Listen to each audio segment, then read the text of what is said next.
Hi, I'm Brett Peterson, the Business Rogue, and today we've got 10 business ideas for businesses you can start on the week ending on the 15th of August. We're going to present 10 different websites and business ideas. We'll give you the name of the idea itself, the product or service, who you can sell it to, and why it's important. We'll also share our website if you're interested in the idea that you can purchase at namejet.com. We'll put the link in the description. As always, if you haven't already subscribed, please do so you see these videos in time to take action on them if you want to go pursue them. Let's get started. Number 1, crazedcemetery.com. So the idea here is to make a cemetery or catacomb themed maze and scavenger hunt and adventure course. So adults or children have to run through the course, they have to spot different clues and pieces, pick them up, bring them to a central location, they have to climb over barriers, climb under things. A very athletic escape room, essentially. And then when they get to the end, they have to work together to unlock it, or you can have it be competitive, so that each one, there's a race to see who can get to the end the fastest and unlock the treasure of gold, or fight the mummy, or whatever, right? The people you can sell this to are children, but also the adults who like to go to bounce gyms, and millennials who wanted to go on Secrets of the Lost Temple when they're watching as kids on Nickelodeon, and never got to. So you're looking at athletic, either parents of young children, or 30 to 40-year-olds, probably, 25 to 40-year-olds, who like escape rooms, but also like their activities to be a little bit more physical than that. crazedcemetery.com. Number 2, festivecrate.com. You're selling food and items and decorations that go with holidays from places around the world. It's a way to learn about holidays and from other cultures, and it's a way to experience and have an excuse to celebrate something. Who are your customers? Intersection of two groups. One, people who like to learn about the world, people who like to travel, people who are interested in other countries, and people who just think that learning about new cultures is fun. That group, kind of the learning group. And then also, people who need a reason to celebrate. Loot Crate was a big, kind of kicked off this mystery box phenomenon, in my experience anyway. But there are lots of services where you can subscribe and get a crate of stuff, and you don't know what it is. You don't know what's in it beforehand. It arrives. It's kind of like a present when you open it up. There's sort of excitement to see the new thing, and then there's stuff in there that you can enjoy. I've seen this with books. I've seen this with video game paraphernalia. I've seen this with video games themselves. Whatever, right? You're capitalizing on that kind of excitement and enthusiasm in that wave of products with something I haven't seen before, which is a little bit more educational, but also a reason to party, right? Here's a party in a box, but it's a party where you can learn about another culture in the meantime. festivecrate.com. Number 3, futureartisans.com. What's the product? It's a service to teach children, middle schoolers especially, and high schoolers how to use digital manufacturing tools. By that I mean 3D printers, CNC mills, laser engravers, plasma cutters, that type of computer-controlled tool, right? Your customers are students, especially in middle school and high school, and parents of those students. You can run this as like a trade school, or you can run this as an online kind of distributed learning program where people can learn how to use these products. As an added bonus, if you want to sell the products along with the instruction manuals, then you can make a commission being a reseller of 3D printers and CNC mills and all of those things. For the record, CNC stands for Computer Numerical Control. Basically, it means you can draw something on a computer and it will make it happen in real life. Why is this important? Digital manufacturing, I believe, are the new trades, right? And as you go into professional spaces, engineering and manufacturing is moving more and more into using computers to control and create things in real life. As a student, you can start getting that experience young. And that positions you for an internship, that positions you for an apprenticeship in the trades. It's a good foundation if you're interested in working with the real world. Help provide that training. So if you have experience in manufacturing, if you have experience in digital manufacturing, 3D printing, CNC milling, all that kind of stuff, consider putting together a training system for students to gain some of that experience too. futureartisans.com. Number 4, lawntolandscape.com. The product and service here is a landscape design service where you help people convert some or all of their grass into shrubs and flowers and vegetables and plants that look nice, that still match all the homeowners association rules and nonsense, but don't take the same type of maintenance that a lawn does. Who are your customers? People who hate to mow the lawn, first, but a better segment are people in arid areas. Lawns actually waste a ton of water. They're nice to walk on, yes, but you don't need to have green grass in southern Utah or southern California or Arizona or New Mexico or western Texas or some parts of Colorado.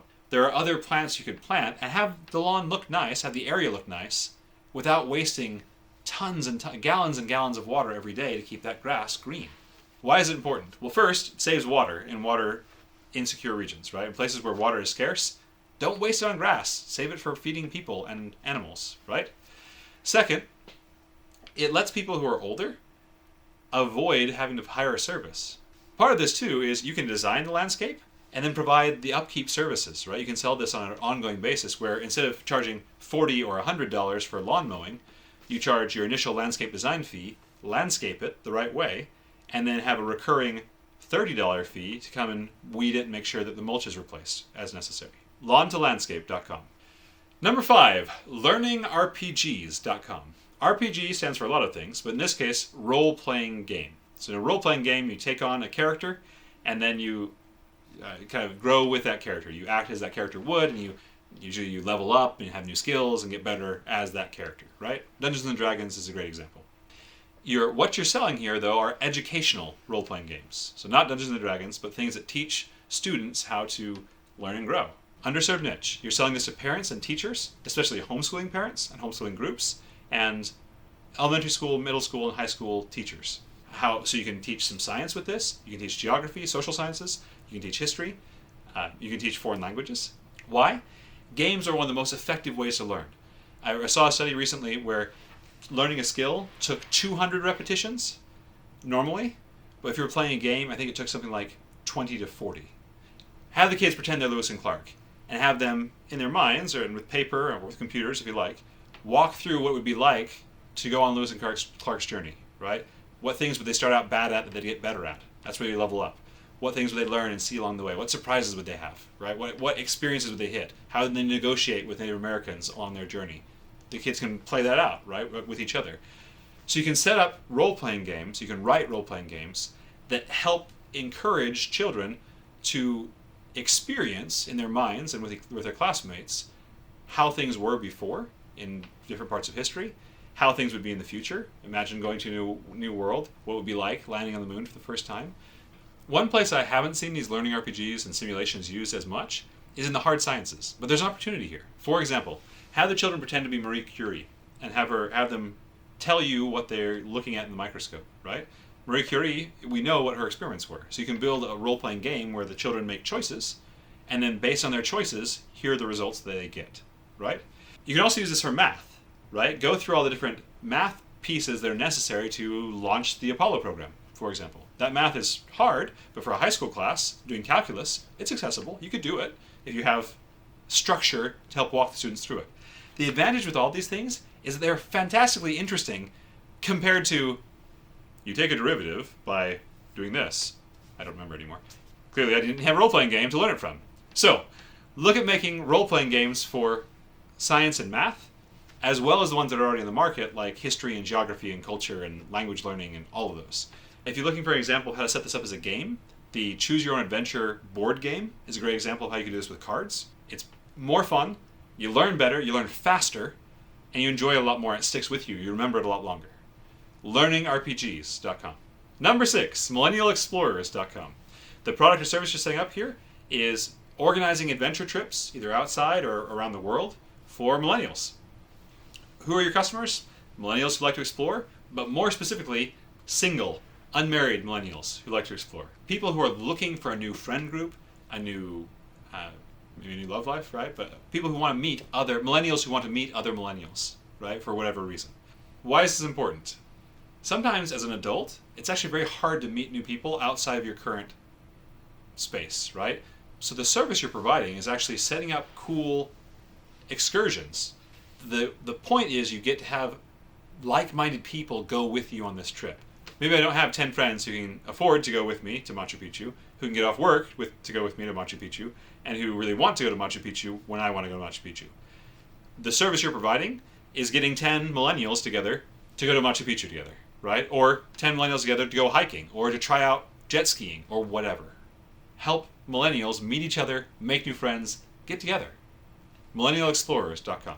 Okay, number 7, pandawoodwork.com. You're taking bamboo wood and carving furniture and wood crafts out of it. Who are your customers? Probably looking at ecologically minded people, and you're looking for people who are going to spend a little bit more money than they would spend at IKEA, right? So this is a little bit pricier age bracket, probably, depending on the cost of your source of bamboo. Why is this important? Bamboo is a fantastic material. It grows quickly, it's relatively sustainable, it's super strong, super lightweight. You can make a lot of things out of it. It's a great wood to work with. Make tables and chairs and other wooden pieces using bamboo as a wood. You may have to use an engineered bamboo. Look at the prices for that. But it hasn't been brought into the West, at least in the United States that I've seen, as much. It's beautiful, it's strong, it's sturdy, relatively inexpensive, and it can be harvested sustainably. Panda Woodcraft, work in bamboo woods, make cool wooden products. pandawoodcraft.com. Number 8, scattertheashes.com.